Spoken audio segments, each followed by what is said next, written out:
오늘 마지막 우리 사도행전 28장 말씀을 읽겠습니다. 1절에서 6절 그리고 20절에서 31절까지만 저와 여러분이 교독하겠습니다. 제가 1절부터 읽겠습니다. 우리가 구조된 후에 안즉 그 섬은 멜리데라 하더라. 비가 오고 날이 참에 원주민들이 우리에게 특별한 동정을 하여 불을 피워 우리를 다 영접하더라. 바울이 나무 한 묶음을 거두어 불에 넣으니 뜨거움으로 말미암아 독사가 나와 그 손을 물고 있는지라. 원주민들이 이 짐승이 그 손에 매달려 있음을 보고 서로 말하되 진실로 이 사람은 살인한 자로다. 바다에서는 구조를 받았으나 공의가 그를 살지 못하게 함이로다 하더니 바울이 그 짐승을 불에 떨어버리매 조금도 상함이 없더라. 그들은 그가 붙든지 혹은 갑자기 쓰러져 죽을 줄로 기다렸다가 오래 기다려도 그에게 아무 이상이 없음을 보고 돌이켜 생각하여 말하되 그를 신이라 하더라. 20절부터 다시 읽겠습니다. 이러므로 너희를 보고 함께 이야기하려고 청하였으니 이스라엘의 소망으로 말미암아 내가 이 쇠사슬에 매인 바 되었노라. 그들이 이르되 우리가 유대에서 내게 대한 편지도 받은 일이 없고 또 형제 중 누가 와서 내게 대하여 좋지 못한 것을 전하든지 이야기한 일도 없느니라. 이에 우리가 너희의 사상이 어떠한가 듣고자 하니 이 파에 대하여는 어디서든지 반대를 받는 줄 알기 때문이라 하더라. 그들이 날짜를 정하고 그가 유숙하는 집에 많이 오니 바울이 아침부터 저녁까지 강론하여 하나님의 나라를 증언하고 모세의 율법과 선지자의 말을 가지고 예수에 대하여 권하더라. 그 말을 믿는 사람도 있고 믿지 아니하는 사람도 있어 서로 맞지 아니하여 흩어질 때에 바울이 한 말로 이르되 성령이 선지자 이사야를 통하여 너희 조상들에게 말씀하신 것이 옳도다. 일렀을 때 이 백성에게 가서 말하기를 너희가 듣기는 들어도 도무지 깨닫지 못하며 보기는 보아도 도무지 알지 못하는도다. 이 백성들의 마음이 우둔하여져서 그 귀로는 둔하게 듣고 그 눈은 감았으니 이는 눈으로 보고 귀로 듣고 마음으로 깨달아 돌아오면 내가 고쳐줄까 함이라 하였으니 그런즉 하나님의 이 구원이 이방인에게로 보내어진 줄 알라. 그들은 그것을 들으리라 하더라. 바울이 온 이태를 자기 셋집에 머물면서 자기에게 오는 사람을 다 영접하고 함께 읽겠습니다. 하나님의 하나님의 나라를 전파하며 주 예수 그리스도에 관한 모든 것을 담대하게 거침없이 가르치더라. 아멘. 하나님의 말씀입니다. 사도행전 세상으로 보냄받은 성령 공동체 38번째이자 마지막입니다. 나의 한계가 하나님의 계획이 되다 라는 제목의 말씀으로 나누겠습니다. 20세기 중국에 상하이의 사도라고 불렸던 분이 있었습니다. 혹시 아마 들어본 분이 계실 텐데요. 이름은 워치만 리라고 하는 분입니다. 지금도 생명의 말씀사에서 그의 책이 판매되고 있는데 영에 속한 사람 세 권으로 된 책입니다. 저에게도 큰 영향을 미쳤던 책이고 지금도 많은 지도자들에게 영향을 미치고 있는 책입니다. 그가 수많은 책을 저술하고 많은 지도자들을 세웠는데요. 교회를 세우며 또 수많은 영혼들을 죽기로 인도했습니다. 또 그로 말미암아 참 많은 부흥의 불길들이 일어났죠. 그런데 1949년에 중국에 어떤 일이 벌어집니까? 마오쩌둥의 공산당이 내전에서 승리합니다. 중국 대륙 전체를 장악하고 중화인민공화국을 수립을 하죠. 그렇게 되면서 이 모든 것이 바뀌게 된 겁니다. 이 새로운 공산 정권이 교회와 지도자들을 박해하기 시작했습니다. 그래서 이 워치만 리도 결국에는 감옥에 들어가게 되고 20년을 그곳에서 보내게 됩니다. 외부와의 모든 소통과 모든 관계는 단절이 되었습니다. 그의 이름은 점차 사람들의 기억 속에서 사라져가기 시작했죠. 모든 것이 끝난 것처럼 보였습니다. 중국을 복음화하겠다는 그 위대한 꿈, 그리고 수많은 교회를 돌보던 그의 열정적인 사역과 모든 것이 이 차가운 감옥 벽 안에서 그 앞에서 멈춰 서버린 것처럼 보였습니다. 그리고 이 공산당은 참으로 악랄하게 이 워치만 리가 감옥에서 자신의 신앙을 부인하였다, 즉 예수 그리스도를 부인하고 신앙을 변절했다라고 거짓 소문을 퍼뜨리기까지 했습니다. 그의 인생 전체를 아주 비겁한 변절자로 바꾸려 했던 것이죠. 결국 그가 1972년에 중국 안후이성 한 노동 교화소죠. 어떻게 보면 농장이긴 하지만 노동교도소입니다. 거기에서 68세의 나이로 하나님의 부르심을 받게 됩니다. 그의 가족들이 그의 유품을 정리했습니다. 그의 침대 매트리스 밑에서 작은 쪽지 하나를 발견했는데 오랜 세월 감옥에 있었기 때문에 힘겹게 쓴 듯 삐뚤삐뚤했지만 분명하게 그곳에는 이렇게 적혀 있었습니다. 하나님의 아들 그리스도는 죄인들을 속량하기 위해 죽으시고 3일 만에 부활하셨다. 이것은 우주 가운데 가장 위대한 진리다. 나는 그리스도를 믿음으로 죽노라. 그 쪽지에 그렇게 써 있었던 거예요. 그러니까 그가 예수님을 배신했다는 것은 거짓 모함이었죠. 이것을 통해서 거짓 소문을 완전히 반박하는 증거가 발견이 된 것입니다. 사실 20년 감옥 생활 동안 공산당은 계속해서 그의 신앙을 회유하려고 했고 신앙을 포기하면 석방해 주겠다라고 수차례 그를 설득하려 했지만 그는 끝까지 예수님을 부인하지 않고 예수님을 증거한 귀한 믿음의 사람이었습니다. 20년의 감옥 생활이 그의 인생을 멈추게 한 것처럼 보였지만 그러나 그의 책과 그의 메시지는 지금도 남아서 많은 수천만 명의 지하 우리 중국의 성도들에게 영향을 미쳤고 또한 뿌리를 내렸고 바로 이 워충만이와 같은 순교자들의 이 가침 위에 바로 이 교회들이 세워졌고 성도들이 세워졌다는 사실입니다. 이야기는 그냥 오래된 예전 이야기가 아니라 이것은 사도 바울의 이야기이기도 하고 오늘날 현재 세계 곳곳에서 박해를 받는 그리스도인들의 이야기이기도 합니다. 오늘은 이제 이 마지막 사도행전 28장을 우리가 다루면서 이 마지막 장면을 보게 되면 많은 것을 생각을 하게 되죠. 이제 그 선교의 여정에 그 위대한 마지막 마무리를 하면 어떤 모습일까? 사람들이 그를 환호하고 맞이해주고 그렇게 커다란 어떤 파티가 열려질 것 같고 그렇게 우리가 생각을 하죠. 왜냐하면 그의 여기까지 오는 길은 참으로 어려웠던 길이었습니다. 고난을 뚫고 폭동을 뚫고 폭풍을 뚫고 온 로마였기 때문에 당연히 그렇게 기대를 하기 마련입니다. 그런데 여러분 이 바울이 로마에 왔을 때 이 마지막 장면을 읽다 보면 좀 의아한 부분이 좀 많이 있습니다. 물론 그가 여기에 왔을 때 그를 맞이해주는 로마의 그리스도인 형제들이 있었습니다. 70km나 떨어진 곳에도 와가지고 바울을 맞이합니다. 그 장면이 오늘 본문에도 나오죠. 그래서 이 사도 바울이 그 로마에 있었던 형제들을 보면서 참 많은 격려를 받습니다. 고백하기를 하나님께 감사하고 담대한 마음을 얻었다. 믿음의 형제들이 있다는 것, 누군가가 우리를 격려해 준다는 것, 그것이 얼마나 사도 바울에게도 이 사도 바울이 사람이었기 때문에 그런 격려가 큰 힘이 됐다는 거예요. 그래서 그 로마에서도 그 정말 어떻게 보면 핍박받을 수도 있는 그 로마에서도 여전히 믿음을 지켜낸 그런 형제들이 여전히 존재한다는 것에 대해서 그는 감사했다는 거예요. 그가 그 전에 로마 교인들에게 쓴 편지가 있지 않습니까? 그것이 우리가 알고 있는 로마서 아닙니까? 그러니까 그걸 통해서도 계속해서 믿음을 지키는 형제들을 봤으니 얼마나 감사했겠습니까? 그런데 이러한 사도 바울을 맞이해주는 기쁨 이런 것들은 잠시였고 현실은 그는 쇠사슬에 매여서 로마의 죄인의 모습으로 서게 됩니다. 오늘 16절은 그가 로마에 도착했을 때 모습을 이렇게 묘사하고 있어요. 우리가 로마에 들어가니 바울에게는 자기를 지키는 한 군인과 함께 따로 있게 허락하더라. 그는 분명 영웅이었지만 그런데 로마에 왔을 때는 그는 죄인으로 왔습니다. 죄수로 왔습니다.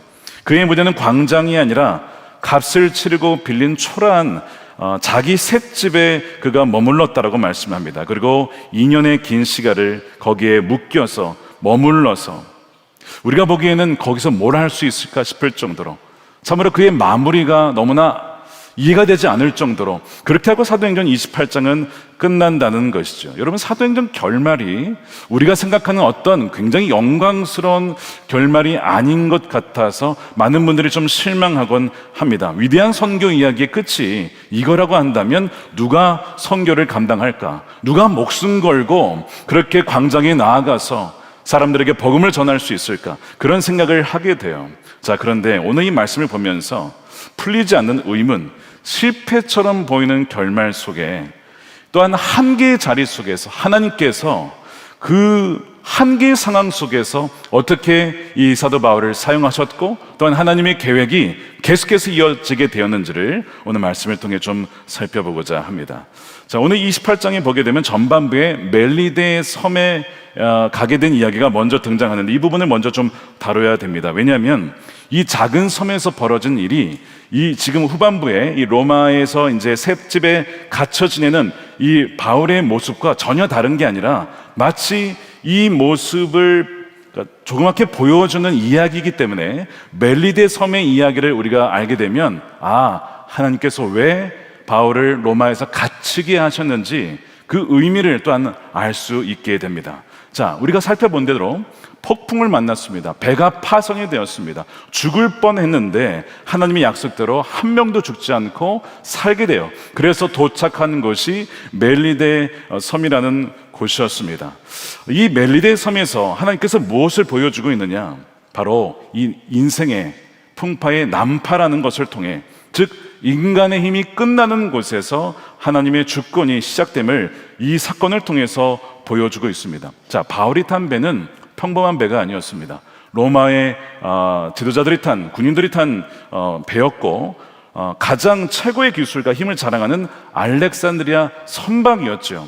그런데 이 유라굴로라는 광풍 앞에서 그들의 경험과 그들의 기술과 그들의 힘, 이 모든 것은 한순간에 무너지게 됩니다.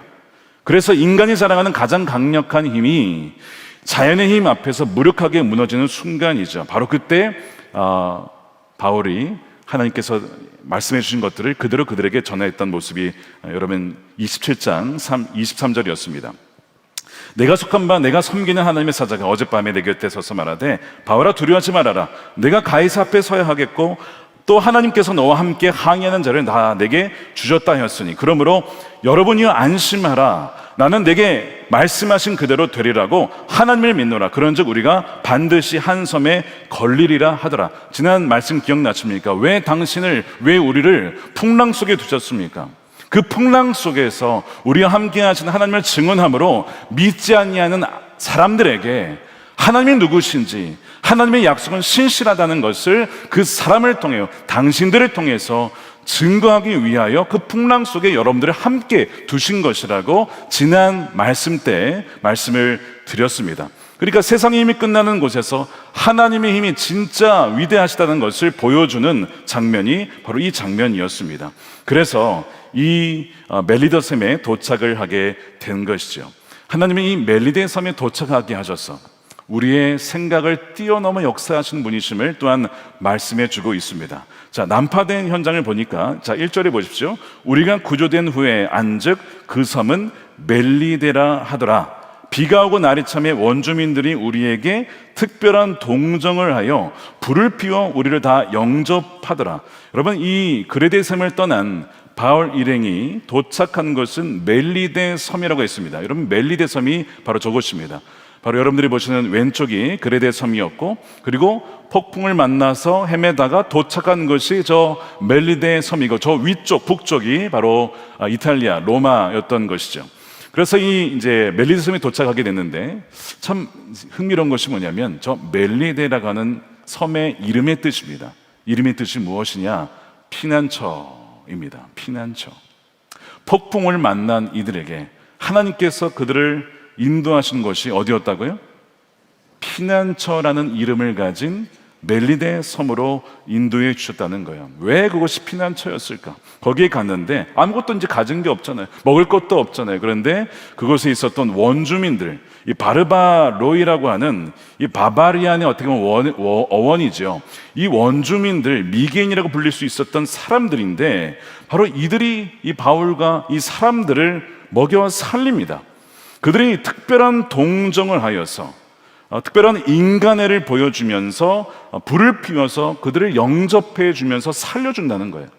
이것이 하나님이 예비하신 예상치 못한 곳에서 숨겨두신 하나님의 계획이었다는 것이죠. 자, 이것을 통해서 바울에게 무슨 말씀을 하냐면, 너가 앞으로 로마에 가서 의지할 것은 세상의 힘이나 제도가 아니라 너가 전혀 예상하지 못했던 사람들을 통해, 너가 바르바로이라고 미개인이라고 그렇게 여길 줄도 모르는 사람들을 통해서도 나는 일할 것이다 라고 하는 것을 미리 이 멜리데 섬에서 보여주고 계시는 것이죠. 여러분들이 혹시 난파하여 어느 곳으로 도착하셨습니까? 여러분들의 인생이 마치 멜리데 섬과 같은 곳으로 가셨습니까? 하나님이 피난처를 예비하시고 여러분들을 도울 자들을, 여러분들을 섬길 수 있는 사람들, 여러분들의 필요를 채워줄 수 있는 사람을 예비하신 줄로 믿으시길 바랍니다. 정말 우리 인생을 돌아다 보면 정말 왜 저 사람이 나를 도와주지? 왜 저 사람이 나를 이렇게 잘해주지? 싶은, 뭔가 인생은 give and take인데 정말 순수하게 도와줬던 사람들이 있었음을 우리 인생을 돌아다 보면 알게 됩니다. 바로 그 사람들이 어떻게 보면 이 멜리데에서 만난 바르바로이 같은 사람들이에요. 그 하나님께서는 우리 인생에 그런 사람들을 붙여주셨다는 거예요. 우리가 피난처가 없을 때에 피난처 대신에 섬을 마련해 주시고 사람들을 통해서 우리가 살 수 있도록, 우리 계획에 전혀 없었던 만남을 통하여 그렇게 우리를 인도해 주신다고 하는 것을 오늘 이 말씀을 보여주고 있는 것입니다. 또한 이제 장작을 가지고 불을 피려고 이 바울이 불에다가 장작을 딱 던졌는데 그 안에 독사가 숨어 있었어요. 그래서 독사가 놀라가지고 바울의 손을 콱 물게 됩니다. 아마 독사였을 것이라고 생각을 해요. 그래서 당시 이제 이 사람들이 이제 죽었구나, 죄를 지어서 저렇게 뱀에 물리나 보다, 당시에는 사람들이 그렇게 생각했어요. 뭔가 고통을 당하는 것을 죄 때문이라 생각했기 때문에 바울이 물리는 것을 보고 숨겨뒀던 죄가 바로 정의의 여신에 의해서 심판을 받는 거야, 이렇게 생각을 했다는 거예요. 자, 그런데 바울이 어떻게 합니까? 그냥 아무 일이 없었다는 듯이 그냥 털어버려요. 그리고 아무런 일이 벌어지지 않습니다. 곧 죽겠지, 언제 죽나 쳐다보고 있는데 안 죽고 멀쩡하니까 이번에는 그 사람들이 뭐라고 하는 겁니까? 와, 신인가 봐, 신이야, 이렇게 그 사람을, 이 바울을 막 추앙하기 시작합니다. 그러면서 어떤 일이 벌어지느냐, 그 섬에 가장 유력한 사람이라 불렸던 이 버블리오라고 하는 높은 사람, 그가 와서 자신의 부친이 아픈데, 이 열병에 걸렸는데 이질에 의해서 누워있는데 저희 아버지를 위해서 기도해 주십시오, 요청을 합니다. 그래서 바울이 가가지고 아버님을 위해서 기도해 주었는데 아버님 병이 나아요. 그러니까 그 섬에 있었던 병든 자들이 다 몰려옵니다. 그러면서 사도 바울이 그들을 치유하는 역사를 통해서 이 멜리데 섬이 복음화가 됩니다. 기가 막히죠. 풍파를 통해서 왜 이렇게 정처 없이 떠돌다가 왜 이름도 알 수 없는, 나중에 물론 알려졌지만 이 섬에 와서 왜 하나님 나를 이곳에 보내셨는가, 하나님의 계획 속에는 이 과정을 통하여 그 섬에도 복음을 전하게 하려고 하는 하나님의 섭리가 숨겨져 있었던 것이죠. 그래서 이 이제 로마의 이 셋집으로 오기 이전에 이 멜리데라고 하는 강의실에서 하나님의 음성을 우리도 들을 수 있어야 된다는 거예요. 여러분들의 삶에 난파가 찾아오셨습니까? 여러분들의 모든 계획과 여러분들의 힘이 무너져 내리셨습니까? 여러분 말씀드린 것처럼 여러분을 위해서 피난처를 예비하셨고, 여러분들을 위해서 사람을 예비하셨고, 또한 독사라고 하는 정말 만나고 싶지 않은 고통을 만나셨습니까? 그런데 그 독사에 물린 사건을 통해서도 우리가 하나님을 신뢰할 때 하나님 그것을 바꾸셔서 오히려 선으로 만드시는 그 하나님을 오늘 여기서도 발견하게 되는데, 여러분들의 삶에도 그 일이 벌어지기를 간절히 주님의 이름으로 축원드립니다. 자, 이제 이 사건이 벌어지고 이제 정말 로마로 사도 바울이 도착을 하게 됩니다. 자, 말씀드린 것처럼 환영이 있긴 했지만 그는 잠시, 그는 셋집으로 가게 돼요. 자, 바울의 발이 묶이게 됩니다. 개척과 바울의 활동 반경이 셋집 안으로 제한되게 됩니다. 그의 뜨거운 열정이 더 이상 움직일 수 없게 된 거예요. 자, 이 셋집이라고 하는 환경이 어떤 거냐?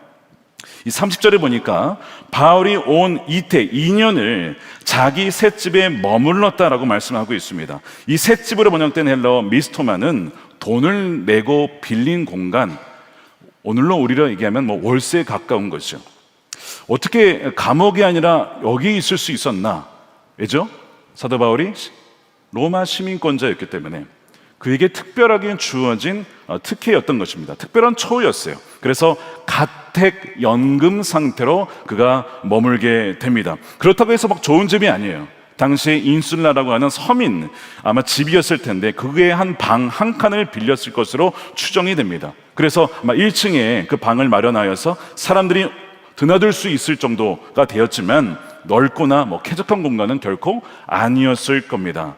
더 중요한 것은 그의 신분이었는데 그가 사슬에 매여 있었습니다. 그래서 20절에 보니까 내가 이 사슬에 매인 바 되었다. 이게 무슨 말이냐면 로마 황제의 친위대 소속 군인에게 쇠사슬로 묶여 있었던 거예요. 그래서 4시간, 6시간 단위로 해서 교대하는 군인과 그의 손목은 늘 쇠사슬로 연결되어서 어디를 가지 못하도록 묶여 있었던 것이죠. 잠을 잘 때도, 식사할 때도, 방문객을 만날 때도, 편지를 쓸 때에도 늘 곁에 누가 있었던 거예요? 로마 군인이 항상 그를 지키고 어디 가지 못하도록, 다른 짓을 하지 못하도록 그를 얽매였던 것이죠. 이것이 사도 바울의 현실이었습니다. 지칠 줄 모르게 지금까지 달려왔던 사도 바울의 발이 묶이게 된 거예요. 자, 여러분들 같았다면 여러분 마음이 어떠실 것 같으세요? 마음이 많이 어려우시겠죠. 내가 순정하여 지금까지 달려왔는데 이 로마까지 와서도 내가 이렇게 묶여 있다니, 아마 이런 생각을 하실 겁니다. 여러분들의 삶에 적용해 본다면, 하나님, 내가 이렇게 믿음으로 순종해 왔는데 왜 저의 기업은 이렇게 매여 있습니까? 뭔가 재정적으로 묶여 있습니까? 뭐 그런 생각하신 분 계실 거예요. 내가 주를 위해 살기로 결단했는데 건강이 안 좋은 거예요. 그래서 집에 머물러 있을 수밖에 없는, 혹은 병원에 누워 계실 수밖에 없는 그런 분들도 기도 제목을 듣다 보면, 또 만나다 보면 그런 분들도 많이 계시는 거예요. 내가 건강하면 주를 위해서 더 복음을 전할 텐데 제가 건강이 좋지 못해요. 나가지 못하고 병원에 있어야 하는 그 상황에 대해서 제가 어떻게 이것을 해석을 해야 할까요? 하나님, 제가 가정을 위해 헌신했는데 왜 우리의 부부는 침묵을 이기지 못하는 것일까요? 침묵의 방을 벗어나지 못하는 것일까요? 뭐 이런 여러 가지 고민들이 있으신 분들이 계실 거예요. 자, 바울도 이런 현실을 마주했어요. 하나님께서 말씀하셨잖아요. 로마에 너가 갈 거야. 근데 이런 식으로 로마에 계속 있을 거라고는 아마 바울이 생각했을까요? 아마 저 같았으면 전혀 몰랐을 것 같습니다. 근데 왜 하나님은 이토록 초라한 셋집에서 바울을 가둔 채로, 그리고 갇힌 바울을 통해 도대체 뭘 하시고자 하는 것이었을까요? 자유롭게 더 넓은 곳에서 도시를 마음껏 다니면서, 로마에 갈 곳도 얼마나 많습니까? 또한 복음을 전할 곳도 얼마나 많습니까? 더 많은 일을 할 수 있을 것 같은데 왜 셋집에서 2년을, 그리고 정말 나중에는 감옥에 갇혀 있다가 생을 마감하게 하시는 것인지는 도무지 저의 머리로, 우리의 머리로는 하나님의 계획이 이해가 되지 않는 겁니다. 왜 이것이 사도행전의 마지막 모습이 되어야 했을까? 여기에는 세상의 지혜로는 이해할 수 없는 한계라고 하는 것에 숨겨진 하나님 나라의 3가지 역설이 숨겨져 있기 때문에 그렇습니다. 저는 오늘 이 3가지 말씀을 나누고 마치려고 합니다. 첫 번째입니다. 가장 약한 곳에서 시작되는 하나님의 능력이 있기 때문입니다. 여러분, 사도 바울은 평생을 이것을 고백했던 사람이죠. 하나님은 왜 바울을 자유롭게 풀어주지 않고 거기에 그냥 머물게 하셨는가? 말씀드린 것처럼 너의 약함이 나의 강함이 된다. 그것을 마지막까지도 보여주기 위하여 그렇게 하신 거예요. 바울은 자유의 몸으로 로마에 도착했다면 탁월한 그의 웅변술과 그의 놀라운 지성과 그의 카리스마에 사람들이 열광했을 거예요. 그런데 과연 복음의 능력, 정말 예수 그리스도만이 드러나게 되었을까? 아마 위대한 바울이라고 하는 인간의 포장지에 그것은 가려져 버렸을지도 모릅니다. 그래서 하나님은 모든 인간의 가능성과 그 모든 것들을 가리셨어요. 차단하셨어요. 그의 발을 묶으셨고 활동 반경을 좁히셨고, 그가 의지할 수 있는 분은 오직 주님과 그리고 복음의 능력만을 의지하도록 그 마지막 순간까지 주님은 그렇게 그를 인도하셨다는 거예요. 그래서 그의 초라한 셋집은 뭘 보여주냐? 세상의 힘과 지혜가 모두가 제거가 되고 순수하게 복음의 능력이 얼마나 강력한지를 보여줄 수 있는 복음의 실험실이 되었던 것이죠. 그래서 찾아오는 사람들은 바울의 화려한 배경과 어떤 능력을 보고 온 것이 아니었습니다. 오직 그가 전하는 예수 그리스도만을 듣기 위하여 사람들이 왔던 것이고, 바로 부활의 그 복음을 듣기 위해 온 것이죠. 고린도후서 12장 9절에서 사도 바울이 이렇게 고백합니다. 나에게 이르시기를 내 은혜가 내게 족하도다. 이는 내 능력이 약한 데서 온전하여 지매라 하신지라. 그러므로 도리어 크게 기뻐함으로 나의 여러 약한 것들에 대하여 자랑하리니 이는 그리스도의 능력이 내게 머물게 하려 함이라. 사도 바울의 이 묶인 상황을 통하여 바울의 인간적인 강함은 다 내려놓게 하시고 정말 그리스도의 능력과 복음의 능력만이 드러날 수 있는, 야, 저런 상황인데도 정말 하나님의 복음이 전파된다고? 정말 그 복음이 증거된다고?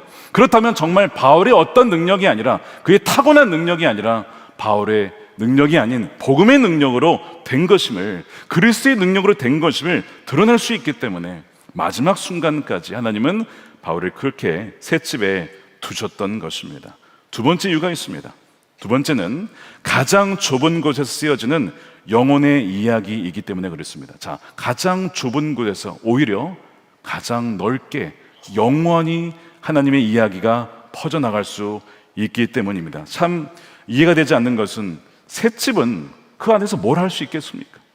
움직이질 못하는데 뭘 할 수 있겠습니까? 뭐 인터넷이 있었던 것도 아니고 온라인이 연결된 것도 아니고 과연 거기서 바울이 뭘 할 수 있었을까요?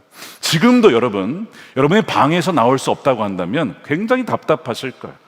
아, 내가 여기서 뭘 할 수 있을까? 아마 그런 생각을 하신 분들이 지금도 있으실 겁니다. 하물며 당시에, 2000년 전 당시에 로마의 셋집에 갇혀 있었던 바울이야 얼마나 더 하겠습니까? 그런데 하나님께서는 그의 그 좁은 공간에서 하나님 나라의 선교가 참 역설적이게도 지리적 확장을 넘어 시공간을 초월하는 놀라운 확장과 전파가 일어날 수 있다는 것을 보여주기 위하여 그렇게 셋집에 글을 두셨다는 거예요. 어떻게 그럴 수 있었는가? 어떻게 그랬죠? 사도 바울이 뭘 하기 시작합니까? 편지를 쓰기 시작합니다. 편지를 쓰기 시작합니다. 그리고 그 편지가 자유롭게 그 소아시아와 또한 유럽으로 퍼지게 됩니다. 더 이상 도시를 다니면서 걸을 수는 없었어요. 복음을 전할 수는 없었습니다. 그런데 바로 그것 때문에 그는 펜을 들었고 편지를 쓰기 시작합니다. 그리고 그의 신학과 그의 비전이 그의 편지에 담기기 시작했고 그의 그 모든 편지가 자유롭게 그 지역으로 또한 널리 퍼지게 된 것이죠. 그 결과가 무엇이냐면 옥중서신, 에베소서, 빌립보서, 또한 빌레몬서, 골로새서, 이와 같은 옥중서신이에요. 여러분, 그 옥중서신은 가만히 읽어보세요. 그것이 이번에 이 셋집에 갇혀 있었던 사도 바울이 바로 거기서 쓴 편지입니다. 근데 이 네 개의 이 편지를 잘 읽어보면 거기서 뭐 바울의 원망이라든가 푸념이라든가 뭐 어떤 패배자의 모습은 전혀 보이지 않습니다. 아니, 어떻게 그럴 수 있었을까요? 에베소서를 읽어보면요, 그가 로마의 작은 셋집에 있었는데 어떤 표현이 나옵니까? 그의 영혼이 하늘에 있는 신령한 복이 있다. 하늘에 있는 신령한 복을 바라보고 있고요, 창세전에 우리를 택하신 예수 그리스도 하나님에 대해서 그가 찬양을 하고 있고요, 그리스도와 함께 우리를 하늘에 앉히셨다라고 하는 그 믿음의 눈이 활짝 열려있는 그의 모습을 보게 됩니다. 우주적인 구원의 경륜을 그가 막 찬양을 하고 있죠. 그래서 그의 몸은 땅에 묶였지만 그의 정체성은 바로 하늘에 있었다는 것을 에베소서를 읽어보면 알 수가 있어요. 그가 갇혀 있었지만 그의 영혼은 하늘을 바라보고 있었고 온 세계를 바라보고 있었구나. 빌립보서는 어떠냐? 여러분, 빌립보서에 보면 가장 많이 나오는 표현이 뭡니까? 기뻐하랍니다. 기뻐하라. 그러니까 이 사도 바울의 기뻐하라는 상황이 좋으면 기뻐하라가 아니었던 거예요. 그가 매이고 갇히고 몸이 약하고 힘들어도 하나님과의 그 관계 속에서, 주의 그 임재 속에서 그 상황을 뛰어넘어 그 영원한 기쁨을 누릴 수 있다는 것을 증거한 거예요. 그러니까 누가 기뻐하면 너 기뻐할 만한 일이 있으니까 기뻐하지 이럴 텐데, 사도 바울은 감옥에 지금 연금되어서 갇혀있는 상황 속에서 너무 기뻐하니까, 아니 어떻게 그렇게 기뻐할 수 있지? 오히려 그 상황이, 그가 셋집에 갇혀있는 그 상황이, 그가 기뻐하라고 했던 그 말이 강력한 힘이 되고 능력이 되었던 것입니다. 어느 누구보다도 증거가 되었던 것이죠. 골로새서를 보니까요, 이 가택연금 시기가 대략 주후 60년에서 62년경으로 추정이 되는데, 그때 로마 황제가 누굽니까? 로마 역사를 한번 우리 같이 공부를 여러분 잘 아시는 황제입니다. 네로 황제입니다. 네로 황제의 시기에 그가 갇히게 되는 거예요. 자, 그런데 보세요. 골로새서에 어떤 말씀이 나오냐면, 보이지 아니하는 하나님의 형상이시여 모든 피조물보다 먼저 나신 이가 예수 그리스도다. 만물이 그에게서 창조되되 만물이 다 그로 말미암고 그를 위하여 창조되었다. 우리의 왕은 바로 예수 그리스도다라는 것을 골로새서에서 선포합니다. 여러분, 이것이 위대한 신앙 고백이면서 동시에 굉장히 그 당시로 보면 위험한 정치적 발언입니다. 왜죠? 우리의 주가 카이사르 로마 황제가 아니라 예수님이시다라는 발언은 신앙의 고백이면서 동시에 그 신앙의 영역과 뭐가 겹치는 영역인 거예요. 정치 영역이 겹치는 영역입니다. 그래서 이것을 로마 그 도시에서 만약 그가 이 신앙 고백을 하면, 이거는 신앙의 어떤 종교 영역에 갇히는 것이 아니라 그것을 정치적인 발언으로 몰고 가서 그를 죽일 수도 있는 거예요. 결국 그것 때문에 바울은 죽는 겁니다. 그런데도 그런 위협 속에서도 개의치 아니하고, 로마 황제가 우리의 왕이 아니라 그는 그냥 권세로 잠시 하나님이 세워두신 것이지, 진짜 우리가 따르고 우리가 섬겨야 되고 우리가 기뻐해야 될 왕은 바로 예수 그리스도이시다를 골로새서를 통해서 그가 증언하고 있어요. 자, 사람이 아무리 증언을 해도 너 죽고 싶어? 목숨을 위협했는데, 아니에요, 그 정도는 아닙니다. 보통은 목숨보다 중요한 게 없어요. 목숨을 위협하면 다 거기서 거두기 마련입니다. 그런데 목에 칼이 들어와도 난 절대로 예수님 부인하지 않겠다. 그렇게 해서 죽게 되면요, 그의 그 메시지는요 강력한 힘이 되는 거예요. 자신이 죽음을 바쳐서까지, 자기 생명을 바치고 죽음을 감수하고서라도 절대로 부인할 수 없는 메시지, 예수 그리스도가 우리의 구세주와 왕이시라는 그 메시지.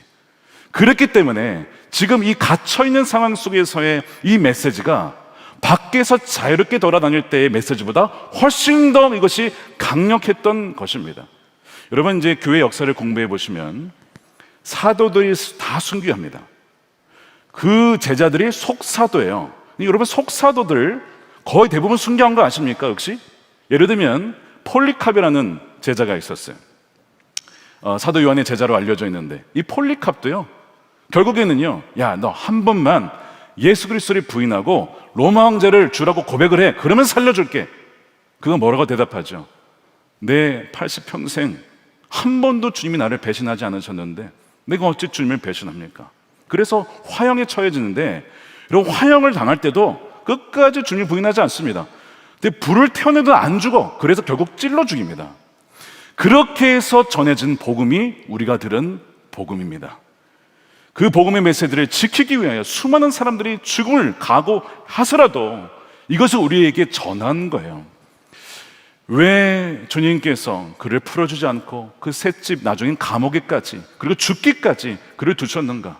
죽음을 통해서, 순교를 통해서 전해지는 그 복음의 메시지가 너무나 강력하기 때문에, 그 한 사람이 죽으면 더 많은 수많은 제자들이, 예수 그리스도의 제자들이 일어날 것을 주님은 아셨기에 주님도 십자가에서 죽으신 것이고, 사도들도 한 명도 빠짐없이 다 순교를 함으로써 그 하나님 미리 땅에 떨어져 죽음으로 많은 열매를 맺었던 것처럼 오늘날 우리에게까지 복음이 전해지게 된 겁니다. 또한 셋집에 있으므로 어떤 일이 벌어졌냐? 사람들이 그를 찾아왔어요. 그러니까 30절에 보면 바울이 온 이태를 자기 셋집에 머물면서 자기에게 오는 사람을 다 영접했다는 거예요. 자, 그전에는 사역의 방식이 찾아가는 거였어요. 우리가 선교적 공동체라고 했을 때 세상으로 찾아가는 겁니다. 보통 그렇게 얘기를 해요. 그렇게 선교죠. 그런데 여러분, 오게 하는 것도 선교입니다. 사람들이 오게 하는 거예요. 지금 사도 바울에게 사람들이 오는 거예요. 와서 그의 셋집에 방문하여 그와 대화를 하고 복음을 듣고 때로는 논쟁도 하고, 그렇게 함으로써 복음이 사람들에게 전파되었던 것이죠. 그리고 그 만남은 훨씬 더 깊고 인격적인 만남이었습니다. 그래서 그 셋집은요, 로마의 심장부에서 가장 역동적인 교제와 양육이 일어나는 사랑방이자 세계 선교를 위한 전략적인 사령부가 된 거예요. 그 작은 방이 여러분들이 계신 곳, 여러분들의 방이든지 여러분들의 사무실이든지 얼마든지 세계 선교 전략을 위한 사령부가 될 수 있다는 거예요.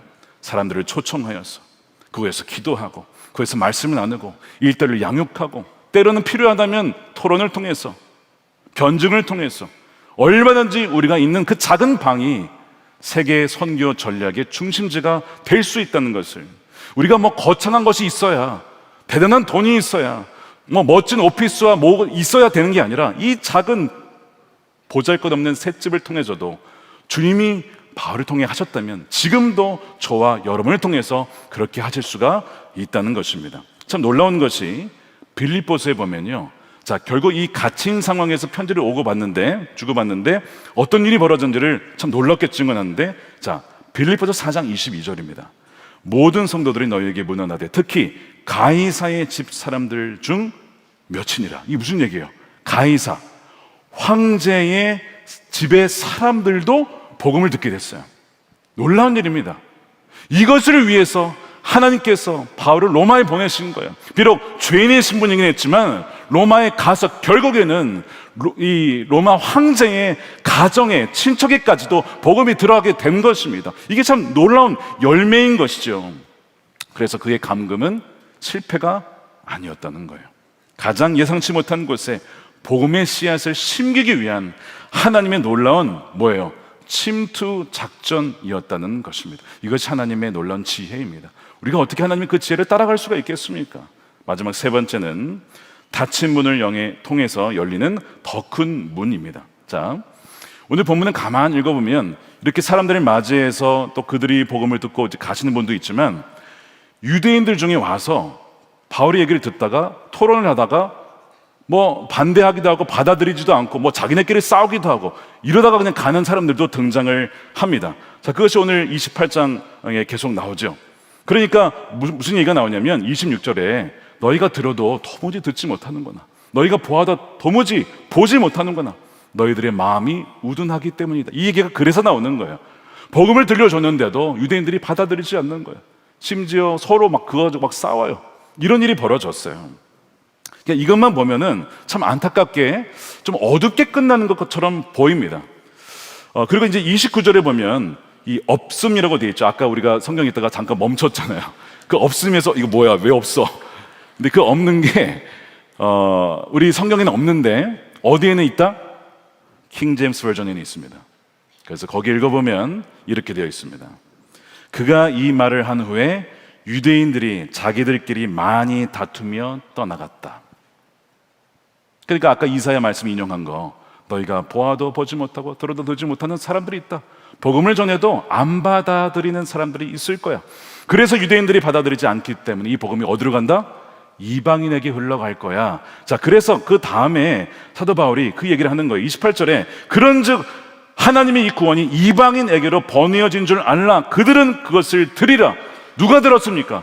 여러분들이 들으셨죠? 저와 여러분이 그래서 이 복음이 우리에게까지 전해지게 된 거예요. 자, 이 마지막에 보면 유대인들이 받아들이지 않아요. 아니, 좀 어둡게 끝나요. 아니, 뭔가 좀 대단한 부흥이 일어나고 끝나면 참 좋을 텐데, 뭐 자기네들이 서로 뭐 변론하고 뭐 이게 뭐 복음 맞냐, 이게 뭐냐 이러면서 막 거부하고 뭐 이런 내용이 나오잖아요. 닫힌 것 같아, 끝난 것 같아, 실패한 것 같아. 그런데 이 닫힌 문이 역설적이게도 더 큰 문이 열리는 계기가 됐다는 것입니다. 이들이 받아들이지 않았기 때문에 이 복음이 오늘날 우리에게까지 전해지게 되었다는 것이죠. 더 큰 문을, 이방인을 향한 문을 활짝 열게 되신 것입니다. 그러므로 이 셋집에서 이 선교는 실패한 게 결코 아니라고 하는 거예요. 세계 선교의 출발점이 되었다는 것입니다. 우리가 이 복음을 듣고 우리가 이렇게 예배할 수 있는 것이 바로 닫힌 문 때문에 활짝 문이 열려서 우리에게까지 예수 그리스도의 복음이 전해지게 된 것입니다. 이것이 사도행전이 마지막에 주는 위로와 도전입니다.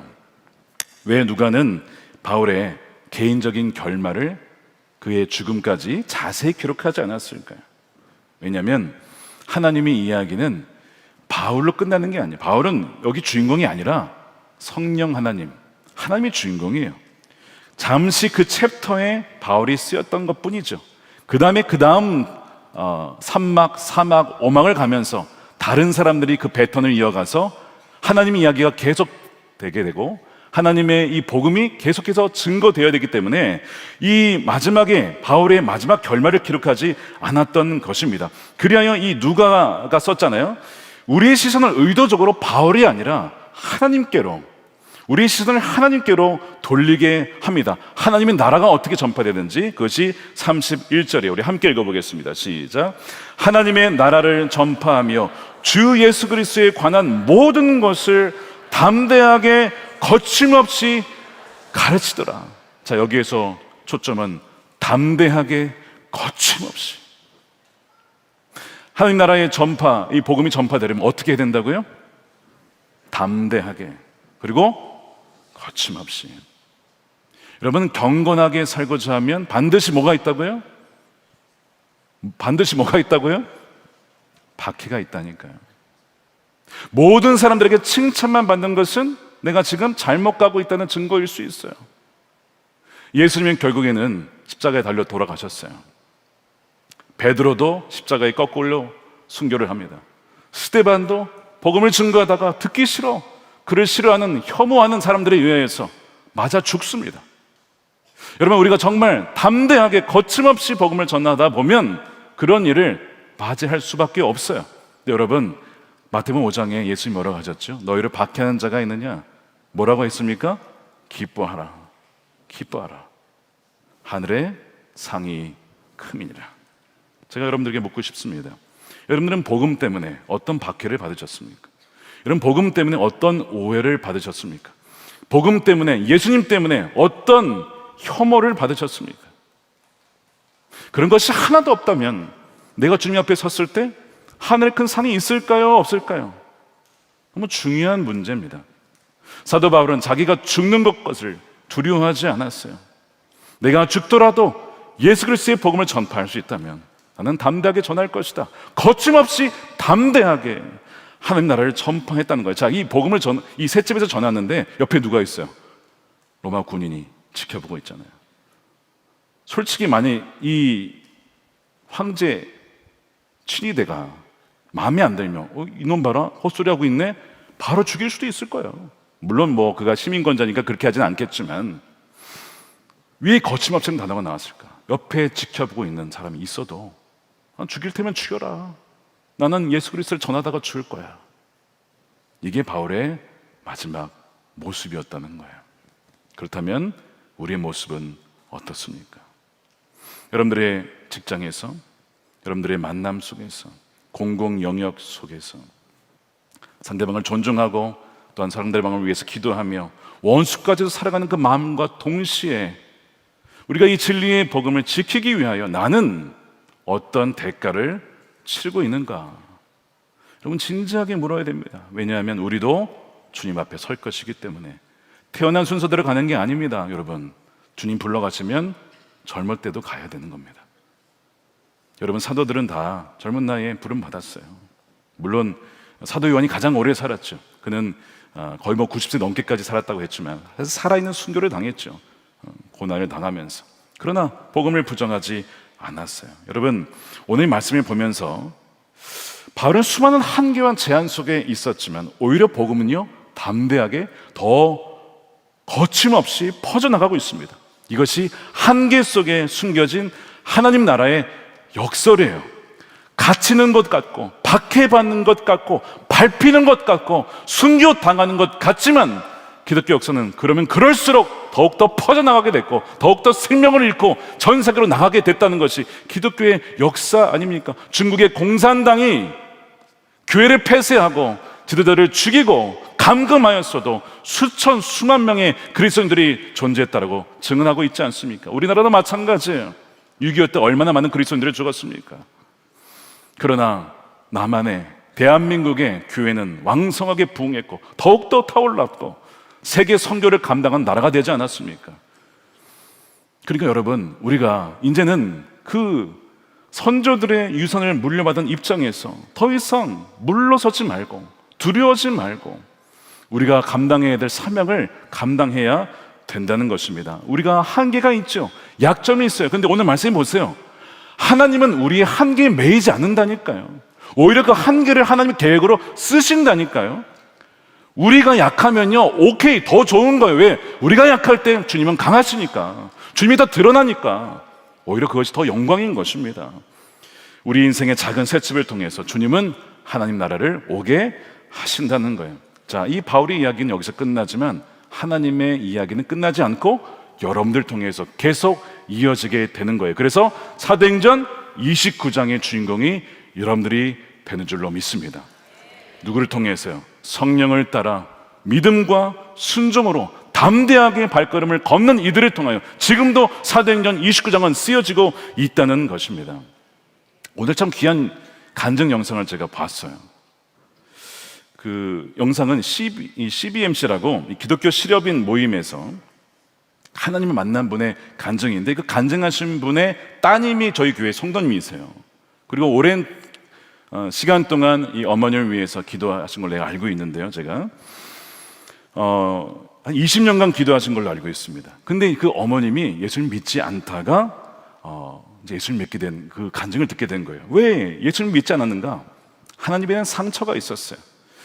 이 어머님이 어릴 적에 이제 7남매셨는데 아무도 교회를 안 다니셨답니다. 7남매도 안 다니고 어머니도 안 다니고, 그러다가 7남매 중에 아들이 먼저 예수를 믿고 그 다음에 제대 후에 이제 마을에 작은 예배당을 지었다고 해요. 그러니까 이제 아들이 어머니가 예수 믿었으면 해가지고 이제 어머니를 전도하는데, 어머님은 이 김을 만드는 사업으로 너무 바쁘신 거예요. 그러니까 바닷가에 이제 김을 이제 메고 뭐 또 이렇게 막 김을 씨앗을 심고 뭐 여러 가지 해서 실제로 이제 김을 만드시는 건데 일이 굉장히 많으시니까 나 교회 갈 시간이 없다고. 근데 아들은 계속 엄마랑 교회를 가고 싶은 거예요.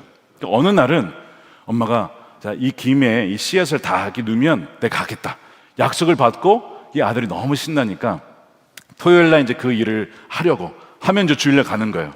그래서 어머니를 이제 이 경운기에 태우고 이제 가는데 너무 이제 마음이 좋아서 그랬는지 급했는지 그 경운기에서 어머니가 떨어지십니다. 그 목뼈가 부러지셨어요. 전신 마비가 되신 거예요. 기가 막히죠. 20년 동안 어머니는 방에 누워서 지내셔야 했습니다. 그런데 그 끔찍한 고통 속에서 오히려 어머님은 예수님을 믿게 되셨어요. 그리고 날마다 찬송가를 그렇게 기쁘게 부르셨다고 합니다.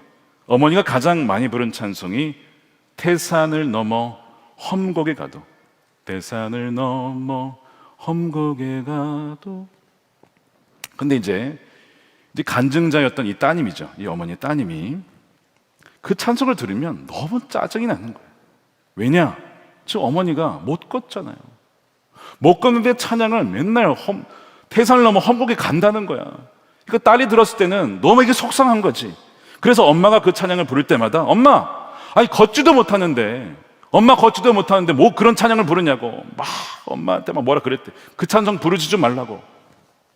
그럴 때마다 어머니는 그럼 찬송을 안 부른 게 아니라 가사를 바꿔 불렀대요. 태산을 넘어 험곡에 가도 빛 가운데로 날아가면. 기가 막히죠.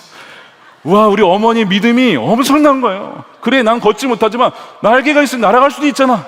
날아가면. 계속 그걸 바꿔서 찬양을 부르셨대요. 그래서 계속 부른 거야. 딸이 어렸을 때 그 어머니가 그 방에서, 셋집과 같은 그 좁은 방에서 늘 찬송가를 불렀다는 거예요. 그런데 그 어린 딸, 그래도 예수님을 믿지 않으신 거죠. 이 딸이 자라서 어머니가 됐고 또한 딸을 낳아서 그 딸이 어머니를 위해서 20년간 기도를 하다가 CBMC 그 기독 실업인 그 집회에 가서 그 어머니를 모시고 간 거예요. 근데 어머니가 거기에서 목사님의 말씀을 듣고 통곡을 하며 울기 시작합니다. 목사님의 말씀이 이것이었습니다. 하나님은 때로 우리를 살려달라는 기도에 응답하시는 대신에 우리를 벼랑 끝으로 밀어버리십니다. 그러나 우리가 깎아지는 절벽으로 떨어질 때 비로소 한 가지를 깨닫게 됩니다. 내게 날개가 있다는 것을 말입니다. 그 날개를 펴는 순간 절벽은 더 이상 두려움이 아니라 어디든 날아갈 수 있는 창공이 됩니다. 이 말씀을 듣는데 그 어머니의 누가 생각이 났을까요?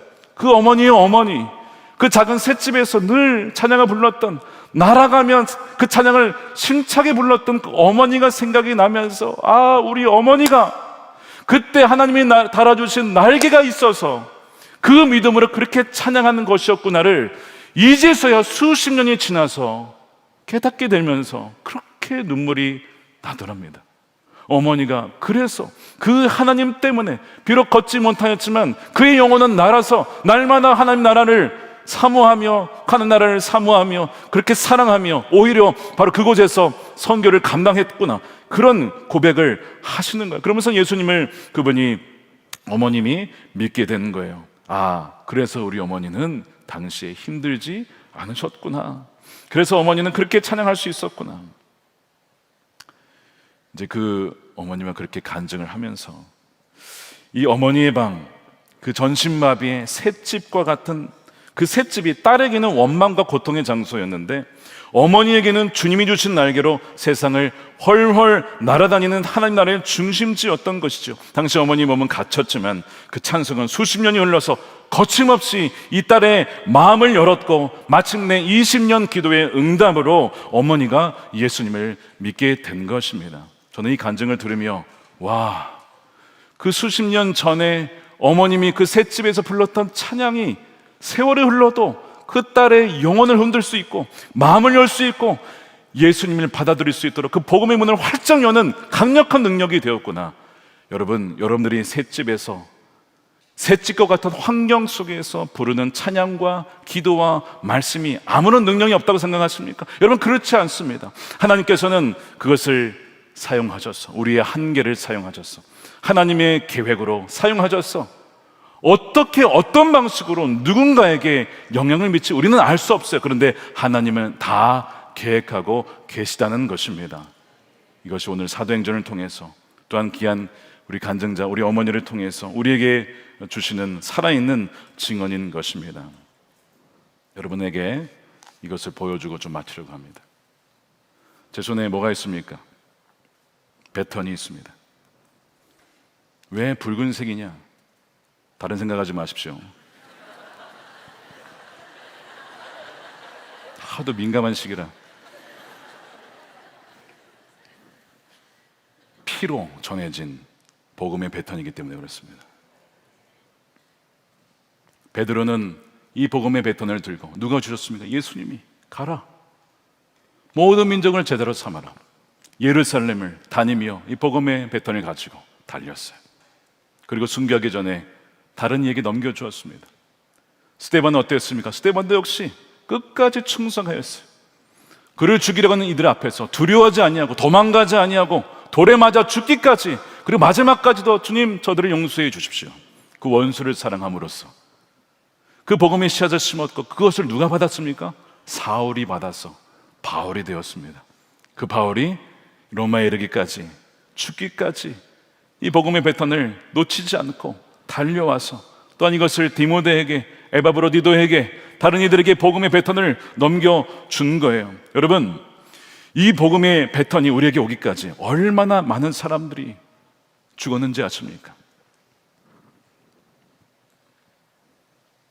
로마의 원형 경기장에서 아까도 말씀드렸다시피 순교하는 이들을 통해서 사자의 밥이 되어도 예수 그리스도만이 나의 왕이시오, 나의 주님이시라고 부인하지 않았던 그들을 통하여 배턴은 전해졌습니다. 종교개혁 때 수많은 종교개혁자들이 화형을 당했습니다. 화형을 당하면서도 끝까지 예수 그리스도를 부인하지 않았어요. 미국의 대륙을 다녔던, 말을 타고 다녔던 프란시스 에스베르를 통해서 미국에 복음이 전해졌습니다. 그리고 헨리 아펜젤러를 통해서 140년 전에 그리고 언더우드 선교사님과 함께 조선 땅에 복음이 전해졌어요. 일제강점기 시절에 얼마나 많은 이들이 복음 때문에 죽었습니까? 6.25에 얼마나 많은 그리스도인들이 공산당 위에 박해를 받고 죽었습니까? 그래도 복음을 포기하지 않고 이 복음의 배턴을 우리에게 피값을 흘려서 우리에게 전해 준 것입니다. 이제 이 복음의 배턴이 여러분들에게 주어져 있습니다. 여러분들의 손에 쥐어져 있는 거야. 여러분 그 배턴을 그냥 여러분 장롱 속에 그냥 숨겨두시겠습니까? 나의 한계에 갇혔어. 하나님은 나의 한계 때문에 일하실 수 없을 거야. 하나님은 나의 한계 때문에 일하실 수 없고 오히려 내가 더 방해가 될 거야. 혹시 그런 분 계십니까? 여러분, 우리가 어떤 능력을 하는 것이 아니에요. 우리가 믿음과 순종으로 우리를 내어드리면 작은 셋집이라도 그걸 통해서 셋집과 같은 인생을 통해서도 주님은 얼마든지 복음을 전파하게 하시고 하나님 나라가 이 땅 가운데 임하게 하실 수 있다는 것을 여러분 꼭 믿으시길 바랍니다. 그리고 이 복음의 배턴을 여러분들에게 다음 세대에게 들려주십시오. 그리하여 온 열방에 땅끝까지 이르러 복음이 증거될 수 있도록 나중에 여러분 주님 앞에 서면요 1번 주자부터 해서 389만 2020명 주자까지 쫙 줄 서가지고 내가 당신의 배턴을 물려받은 사람입니다. 내가 당신의 배턴을 서로 그렇지 않겠습니까? 여러분들은 누구로부터 복음을 받으셨어요? 그리고 누구에게 이 배턴을 물려주시겠습니까? 저는 목회를 하면서 선교를 하면서 늘 생각합니다. 제가 이 땅에서의 삶을 마무리하고 주 앞에 섰을 때 그 전에 이 복음의 배턴을 누구에게 물려줄 것인가? 전 지금도 그것을 생각하며 지금도 다음 세대를 위해서 기도하며 지금도 의도적으로 제자를 삼고 의도적으로 그 사람들을 만나며 기도하며 말씀을 전하며 가르치고 있습니다. 왜? 누군가는 이 배턴을 물려받아야 하니까. 피값으로 전해진 배턴이기 때문에. 사랑하는 여러분, 사도행전을 마무리하면서 사도행전은 끝이 아닙니다. 사도행전 29장이 쓰여져 있고 하나님의 이야기 안에 우리는 들어와 있어요. 하나님의 이야기 안에 너무나 멋진 하나님의 아름다운 이야기가 쭉 지금까지 설펴져 왔어요. 그리고 이 이야기의 마지막 챕터가 남아 있습니다. 얼마 길지 않아요. 남은 인생을 어떻게 사시겠습니까? 거침없이 담대하게 복음의 증인으로 서는 저와 여러분들이 되어서 참 잘했다, 참 잘했다, 죽기까지 충성한 내 종아, 그때 참 두려웠을 텐데 무서워하지 아니하고 당당하게 사람들 앞에서 복음을 전했던 참 너가 자랑스럽다, 나를 부끄러워하지 아니하고 그렇게 전했던 너가 참 자랑스럽다 라고 주님을 맞이하는, 또 주님께서 여러분들을 맞이해 주시는 우리 선한 목적 교회 모든 성도가 되시기를 주님의 이름으로 축원드립니다. 우리 함께 우리 찬양하겠습니다. 우리 오늘 불렀던 찬양입니다. 사랑한다 말하시네. 여러분, 선교의 동력은 사랑입니다. 하나님이 우리를 사랑하시게, 죄인 되었던 우리를 지옥으로 가도록 버려두지 아니하시고 우리를 사랑하신다고 하시니 그 사랑 때문에 선교하는 거예요. 그 사랑 때문에 여러분 영혼들이 가는 것입니다. 우리가 이 사랑을 기억하면서 주님과 함께 걸어가는 우리 모두가 되기를 원합니다. 우리 함께 찬양합시다.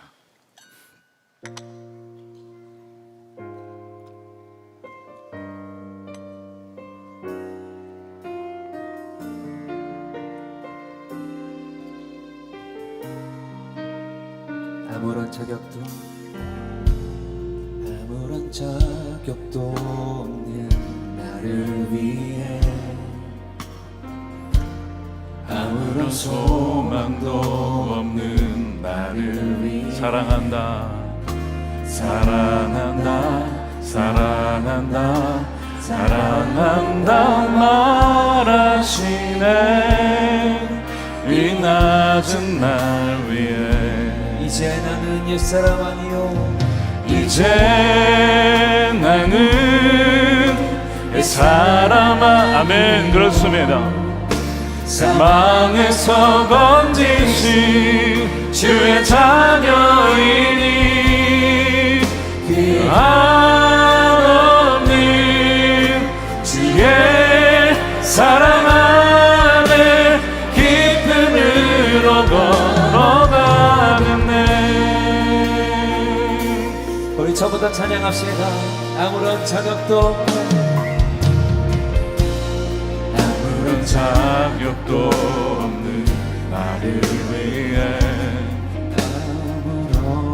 아무런 소망도 없는 나를 사랑한다, 사랑한다, 사랑한다, 사랑한다, 사랑한다 말하시네. 우리 두 손 들고 찬양합시다. 이제 나는 그 사람 아니요 사망에서 건진 주의 자녀입니다. 주의 자녀이니 그 한없는 주의 사랑 안에 기쁨으로 걸어가겠네. 이제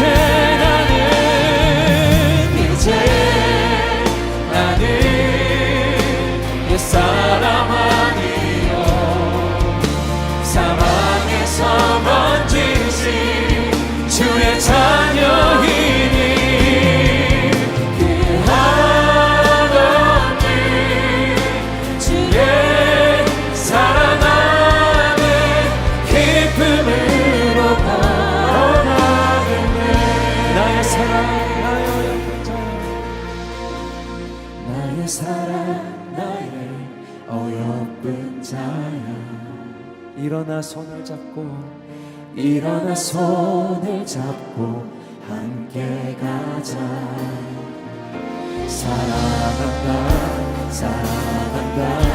사랑한다 말하시네. 세상 끝날까지 아멘.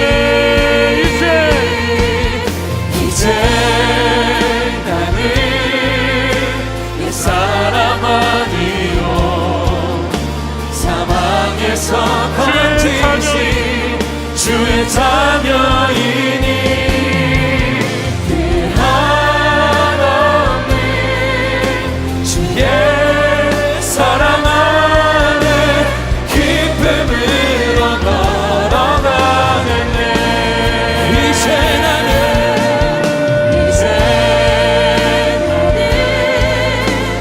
사랑 아니요 사망에서 건지신 주의 자녀이니 그 한없는 주의 사랑 안에 기쁨으로 걸어가겠네.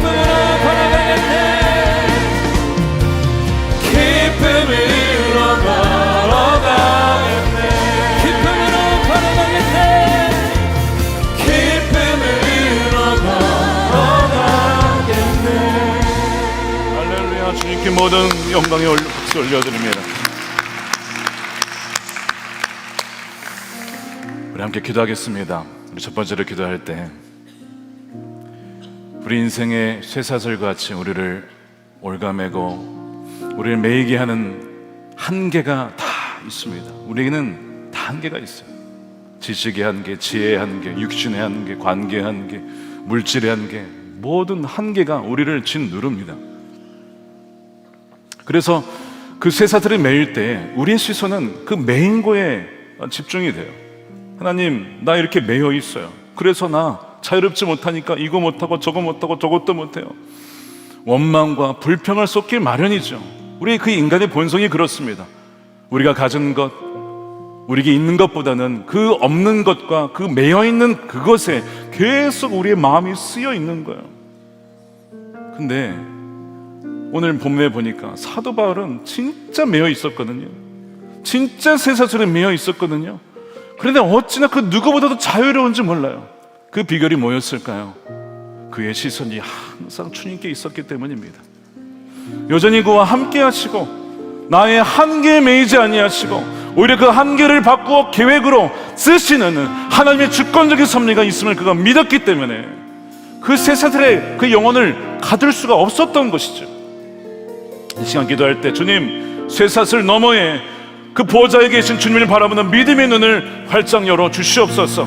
우리 시선이 눈앞의 문제와 한계라는 쇠사슬에 묶이지 않게 하시고 그 너머에서 만물을 다스리시는 우리 주 예수 그리스도의 보좌를 바라보는 그 믿음의 눈을 활짝 열어 주시옵소서. 어떤 상황 속에서도 담대하게 거침없이 복음을 전하는 그 바울의 믿음을 우리 오늘 이 자리에 참여한 모든 예배자들 가운데 동일한 그 믿음을 부어 주시옵소서. 두 손 들고 주여 한번 부르고 기도하겠습니다. 주여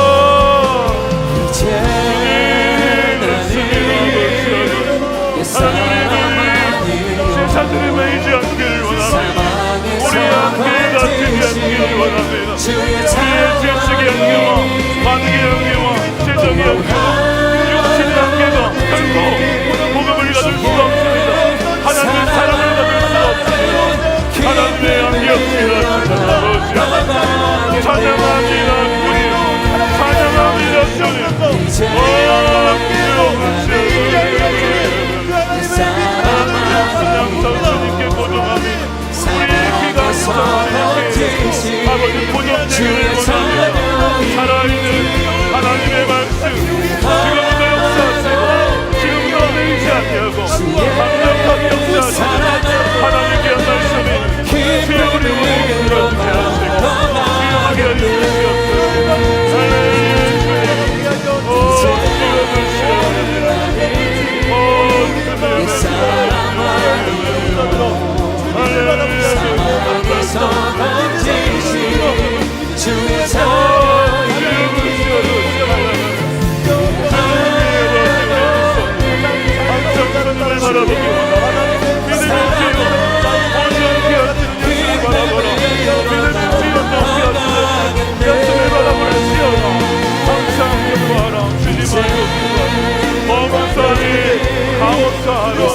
하나님 말씀하셨으니 오늘 이 말씀이 주의 찬양이 하나님의 역사를 바라보고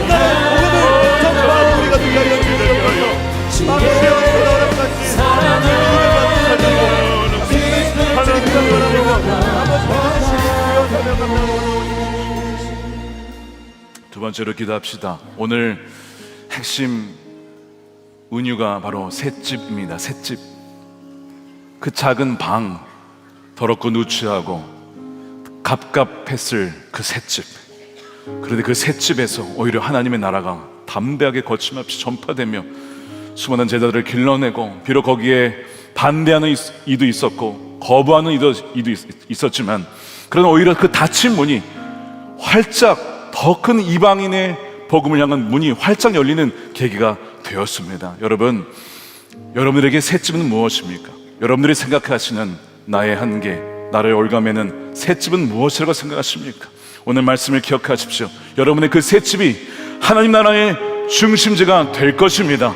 그 셋집을 통하여 하나님은 지금도 역사하시고 지금도 여러분을 통하여 그 일을 행하실 것입니다. 갇혀있다고 느끼는 우리의 가장 평범하고 제한된 셋집이 오히려 하나님 나라가 거침없이 확장되어지는 선교의 중심지가 된 것처럼 주여 우리 삶에도 그 일을 이루어 주시옵소서. 바울처럼 우리의 가정과 삶을 열어 영혼들을 영접하게 하시고 환대하게 하시고 우리 일터에서 만난 사람들을 섬기며, 그리하여 우리의 골방 기도가 열방을 품는 통로가 되게 해달라고 여러분들의 셋집을 주님께 올려드리며 주여 마음껏 하나님의 나라로 사용하여 주시옵소서. 다시 한번 주여 한번 외치고 기도하겠습니다.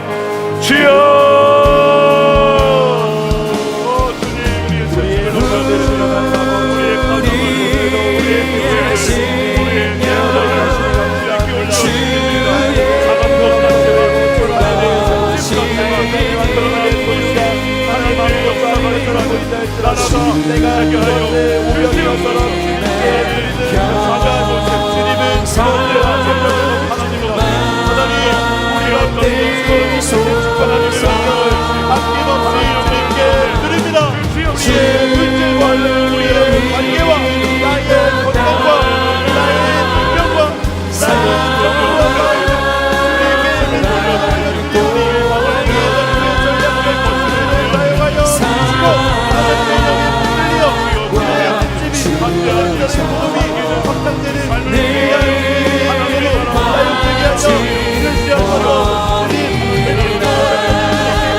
마지막 기도하기 전에 오늘도 우리 강단에 올라와서 기도하실 분들은 기도하셔도 좋겠습니다. 또한 기도가 필요하신 분들은 나오시면 여러분들을 위해서 기도해 드리도록 하겠습니다. 우리 마지막 세 번째 기도는 여러분들에게 진지하게 주님께서 여러분들을 콜링하신다는 마음으로 반응하시면 좋겠습니다.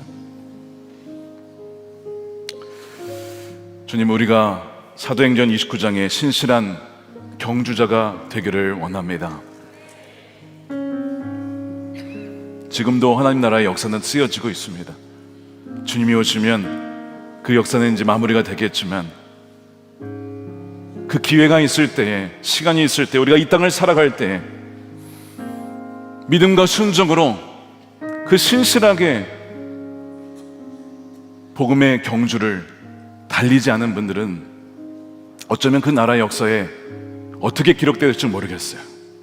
오늘 사도행전에 마지막까지 사도 바울의 이 모습이 기록된 것처럼 여러분들의 삶은 어떻게 그 하나님 나라의 책에 기록되기를 원하십니까? 한 번뿐인 인생입니다. 다시 없어요. 다시 기회가 없습니다. 우리 인생에 10년이 남았는지 20년이 남았는지 30년 남았는지 1년이 남았는지 알 수가 없어요. 이 시간 여러분들에게 도전합니다. 주님, 사도행전 29장 그 경주자가 되기를 원합니다. 이 피값으로 전해진 이 복음의 배턴을 저도 저의 부르신 자리에서, 셋집에서, 비록 쇠사슬에 미어있고 불편하고 한계가 많이 있지만 주님, 이 믿음의 배턴을 저도 달리다가 이것을 다음 세대에게, 다른 이들에게 전해주겠습니다. 정말 주님 앞에서 정말 그렇게 살기를 원하신 분들만 우리 자리에서 일어나서 기도했으면 좋겠어요. 오늘 다 주님이 보십니다. 다 보고 계세요. 요즘에 블록체인 기술이 있다고 하지만 다 필요 없어요. 주님이 다 보고 계십니다. 우리가 언제 주님 앞에 반응했고 순종했고 응답했는지 주님이 다 알고 계시잖아요. 그리고 그날의 기록이 될 거예요. 몇 월 며칠 언제 아무개가 믿음으로 반응하여 일어섰다라고 이 믿음의 배턴을 넘겨주려고 복음을 부끄러워하지 아니하고 주님 부끄러워하지 아니하고 거침없이 담대하게 용기 있게 그것을 전하고자 결단했다라고 하는 바로 이날이 그날이 될 것입니다. 이 시간 우리 함께 손들고 기도합시다. 주님, 나를 사용해 주셔서 이 복음의 피로 전해진 복음의 배턴이 나로 끝나지 않게 하시고 복음의 종착지가 아니라 하나님 연결지가 되어서 계속해서 정거장이 되어서 다른 이들에게 전해지는 복음의 아버지 순교자로 끝까지 신실하게 살다가 주님 앞에 설 수 있도록 우리를 인도해 달라고 주여 사도행전 29장의 신실한 경주자로 살게 하여 주시옵소서. 주여 한 번 부르시고 주여 세 번 부르시고 기도하고 우리 나가도록 하겠습니다. 기도하겠습니다. 주여 주여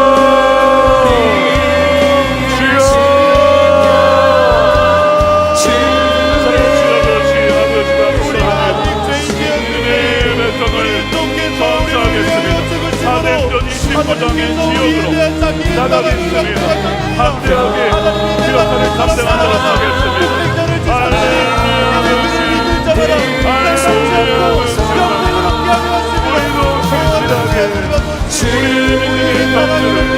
달려가게 하여 주시옵소서. 달려가게 하여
권능으로 우리 가운데 임하사 이번에 만전을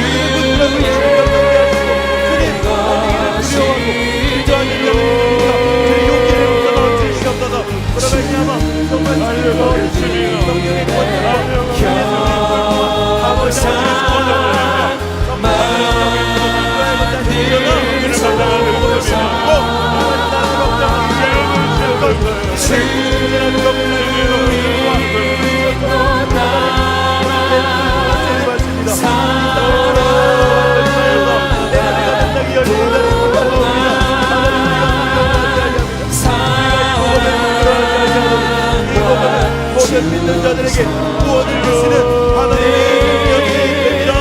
내가 이 복음을 부끄러워하지 않으면, 내가 이 복음을 부끄러워하지 아니하노니 이 복음을 모든 믿는 자들에게 주시는 하나님의 구원의 능력이 됩니다. 하나님 오늘 우리에게 주어진 이 복음을 우리가 영광스럽게 여기고 이 복음을 우리에게 주어지기까지 얼마나 많은 택장이 되려고 하나님 스테반과 하나님 베드로와 하나님 바울이 바울되어 에라토니드와 하나님 디모데와 하나님 조대교회 불로대와 사랑의 군들과 국교회와 화영교회와 아메리카와 언더와 백화점전의 높이를 통하여 우리나라에게 전해온 것들을 주님의 전쟁에 되었습니다. 하나님 우리가 복음을 부끄러워하지 않습니다. 복음의 생명을 주고 우리 전부를 주시옵소서. 우리가 전심으로 가득하게 나가기 원하옵니다. 우리에게 전부를 주시기 바랍니다. 우리도 전부를 드리며 주님의 복음을 받들을 우리가 오늘 우리의 영혼들에게 전하고 기뻐하고 나아가게 하여 주시옵소서. 오늘 우리에게 부어주신 놀라운 복음의 능력이 사랑하는 예수의 성도들 가운데 흘러감으로 하나님의 바라보는 공동체가 직접 어떤 공동체가 되게 하여 주시옵소서. 너는 주님의 generation, nation, 왼손과 하나님의 네임을 하나님이 허락하시는 이 선교적 영역 가운데에 직접 복음을 들고 나아가게 하셔서 우리가 가는 곳곳마다 빛과 소금이 되어서 어둠이 떠나가고 주님하게 하여 주시옵소서. 제가 여러분을 주고 예수님으로 나아가 하나님 아버지의 나에게 부어진 주의 능력을 알리하라. 하나님의 명으로 나아갈 때에 강제하게 하나님 나라의 복음을 땅 끝까지 전할 수 있도록 주님 우리를 또한 사용해